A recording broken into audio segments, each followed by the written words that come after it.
Digital తరగతిని వీక్షిస్తున్న విద్యార్థులకు ఉపాధ్యాయ మిత్రులకు స్వాగతం. ఇంతవరకు మనం నియంత్రణ సమన్వయ వ్యవస్థ అనే పాఠంలో మానవుల్లో నియంత్రణ సమన్వయం గురించి, మొక్కల హార్మోన్లను గురించి, ఫైటో హార్మోన్లను గురించి సవివరంగా తెలుసుకున్నాం కదా. ప్రస్తుతం మనం ఇదే పాఠంలోని మరో ముఖ్యమైన పాఠ్యాంశాన్ని గురించి చర్చిద్దాం. కానీ అంతకన్నా ముందు ఈ వీడియోను శ్రద్ధగా పరిశీలించండి. ఆ తర్వాత స్క్రీన్పై వచ్చేటువంటి ప్రశ్నలకు సమాధానాలు ఇవ్వడానికి ప్రయత్నించండి.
వివిధ మొక్కలలో మీరు పరిశీలించిన చలనాలేవి?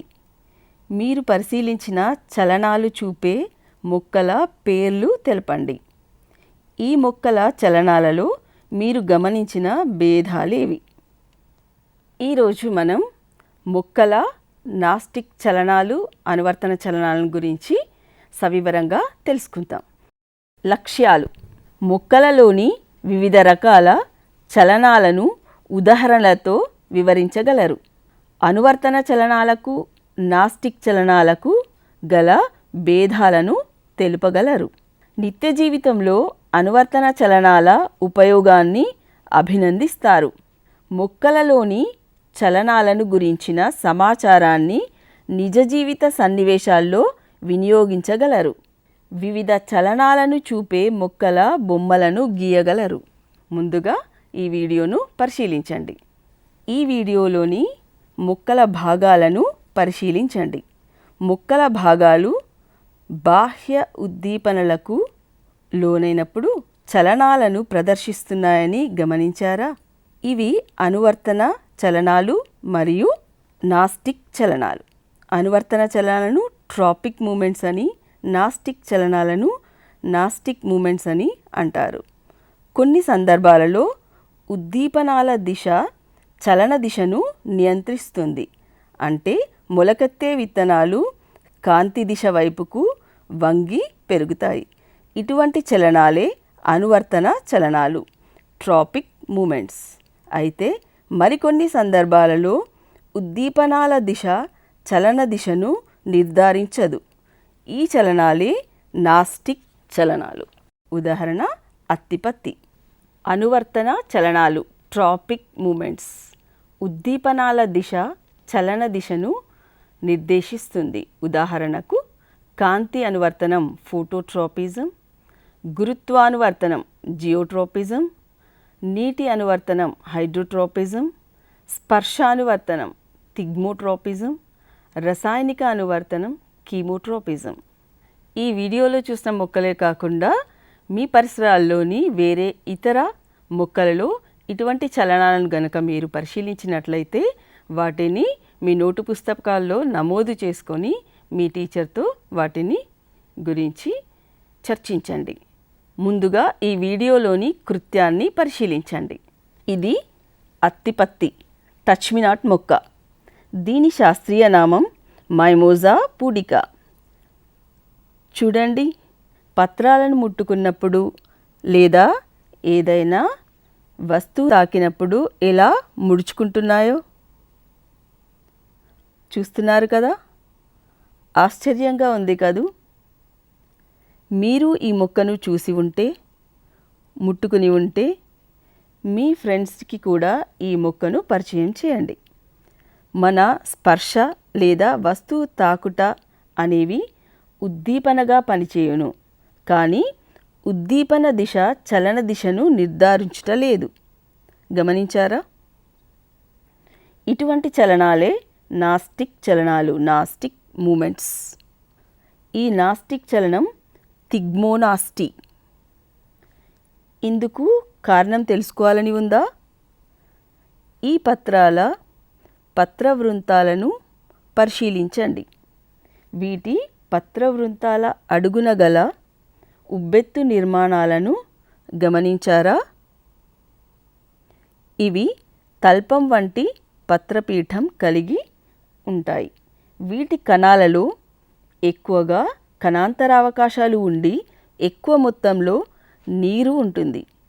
నీటి పీడనం వలన పత్రపీఠం ఆకును నిలువుగా ఉంచుతుంది.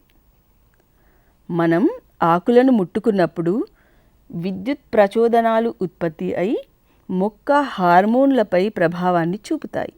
ఫలితంగా పత్రపీఠంలోని నీరు పత్రంలోని ఇతర భాగాల వైపుకు వలస వెళ్తుంది.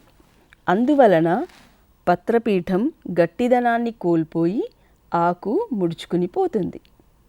ఆ తరువాత పత్రపీఠంలోనికి నీరు చేరట వలన అది గట్టిపడి ఆకులు తిరిగి నిలువుగా మారతాయి. పిల్లలు, అత్తిపత్తిలోని అద్భుతమైన తిగ్మోనాస్టీని ఈ వీడియోలో ఇప్పుడు గమనించారు కదా? మీ పరిసరాల్లో అత్తిపత్తి మొక్క కనిపించినట్లయితే ఒక మొలకను తీసుకుని వచ్చి మీ బడి తోటలో నాటండి. మీ పాఠశాలలోని అందరూ తిగ్మోనాస్టీని పరిశీలించే అవకాశం కలుగుతుంది. పిల్లలు, మరో వీడియోను శ్రద్ధగా పరిశీలించండి. నేలపై సమాంతరంగా ఉంచిన మొక్కను కొద్ది రోజుల తర్వాత పరిశీలిస్తే దాని కాండం కాంతి లభించే దిశ వైపుకు చలించడాన్ని మరియు వేర్లు గురుత్వాకర్షణ దిశ వైపుకు చలించడాన్ని గమనించాం కదా? మొదటగా కాంతి అనువర్తనం గురించి చూద్దాం.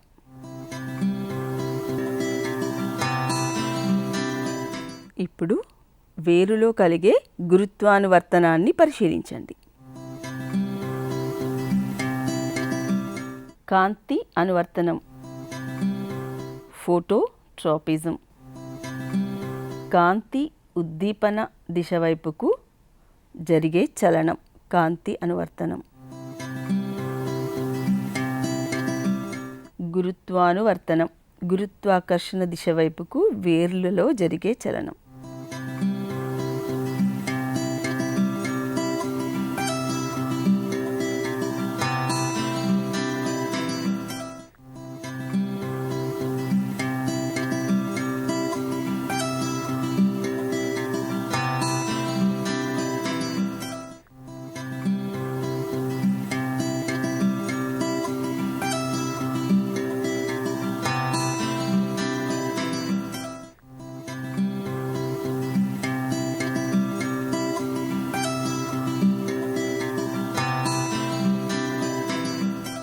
గురుత్వానువర్తనం, గురుత్వాకర్షణ దిశ వైపుకు వేర్లలో జరిగే చలనం.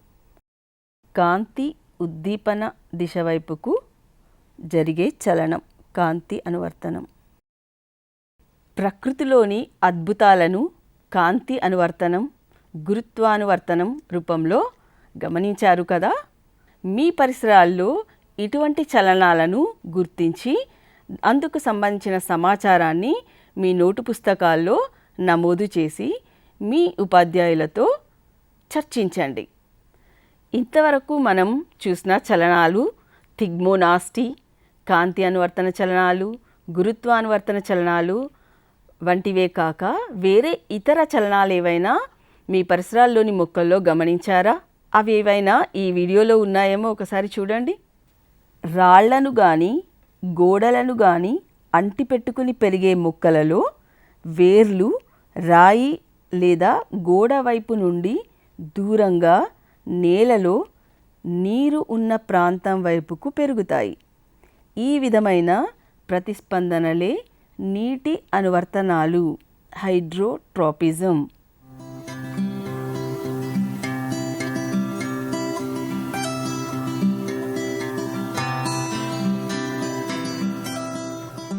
మొక్కలలోని మరో ఆసక్తికరమైన చలనం నులి తీగలలో గమనించవచ్చును. చాలా మొక్కలు కాంతి అనువర్తనానికి అనుగుణంగా ప్రతిస్పందిస్తాయి. కానీ దోసకాయ, కాకరకాయ వంటి మొక్కలలోని తీగలు, కాండాలు బలహీనంగా ఉండి సన్నగా ఉండడం వలన పైకి ఎగబ్రాకలేవు. ఇటువంటి మొక్కలలో నులి తీగలు మొక్క నిలువుగా పెరిగేందుకు తోడ్పడతాయి.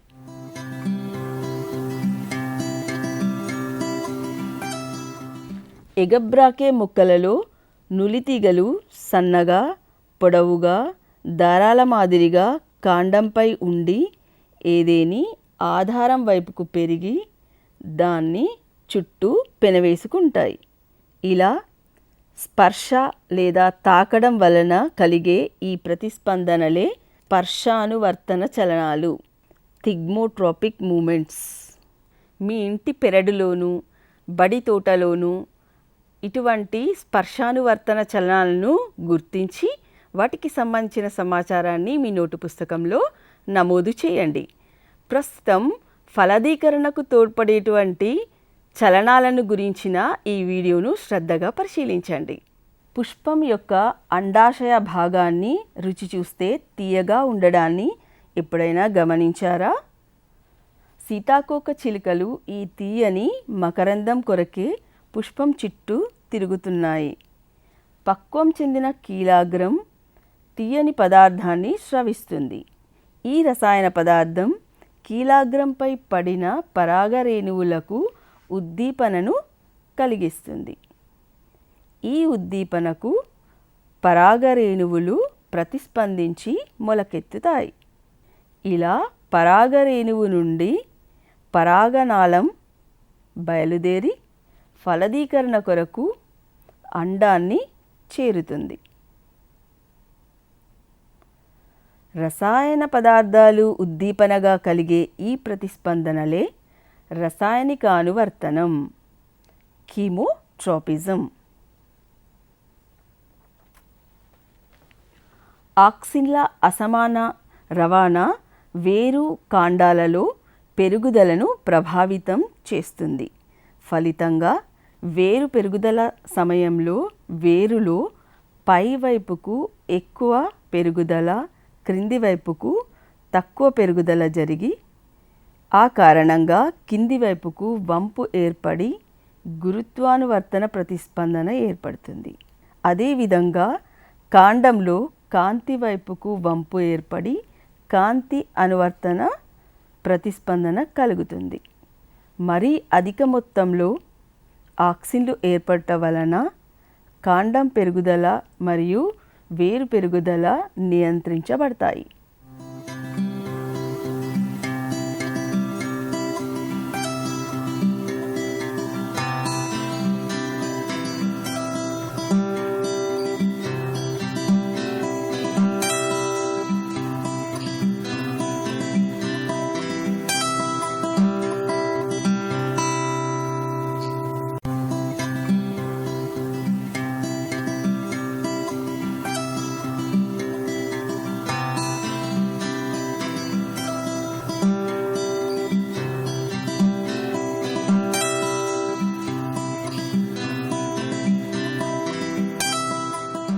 ఈ పాఠ్యాంశంలోని ముఖ్యాంశాలను ఒకసారి గుర్తు చేసుకుందాం.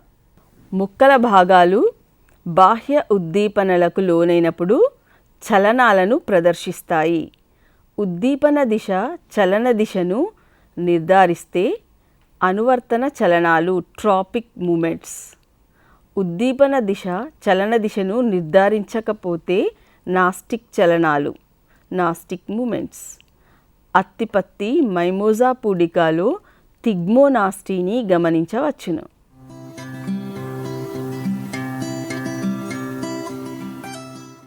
కాంతి వైపుకు వంగి పెరుగుట కాంతి అనువర్తనం, ఫోటోట్రాపిజం.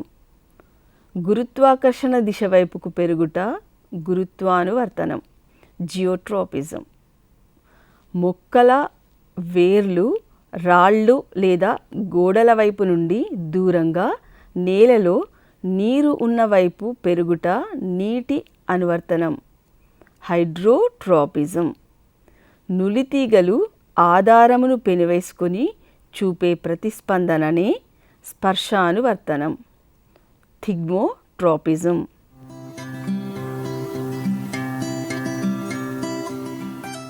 కీలాగ్రంపై స్రవించబడిన రసాయన పదార్థానికి ప్రతిస్పందనగా ఫలదీకరణ కొరకు పరాగనాళం అండం వైపు చలించడం రసాయనిక అనువర్తనం, కీమోట్రోపిజం. ఆక్సిన్ల అసమాన రవాణా వేరు మరియు కాండాల పెరుగుదలను ప్రభావితం చేస్తుంది. అధిక మొత్తంలో ఆక్సిన్లు కాండం మరియు వేరు పెరుగుదలను నిలిపివేయును.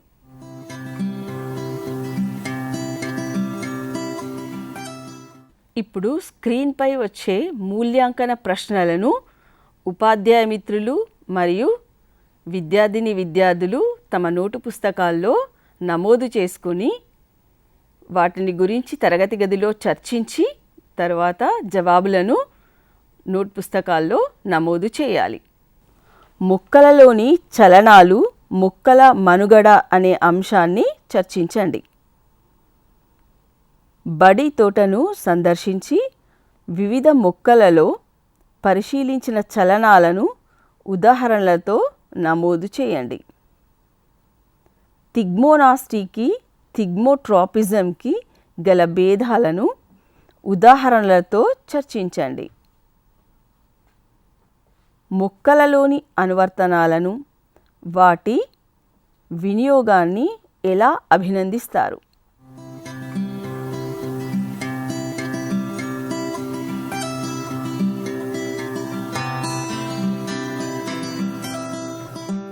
ఇంతవరకు మొక్కల్లోని వివిధ అనువర్తనాలను గురించి చక్కగా అవగాహన చేసుకున్నారు కదా. మరొకసారి మరొక అంశంతో మళ్ళీ కలుద్దాం. అంతవరకు సెలవు.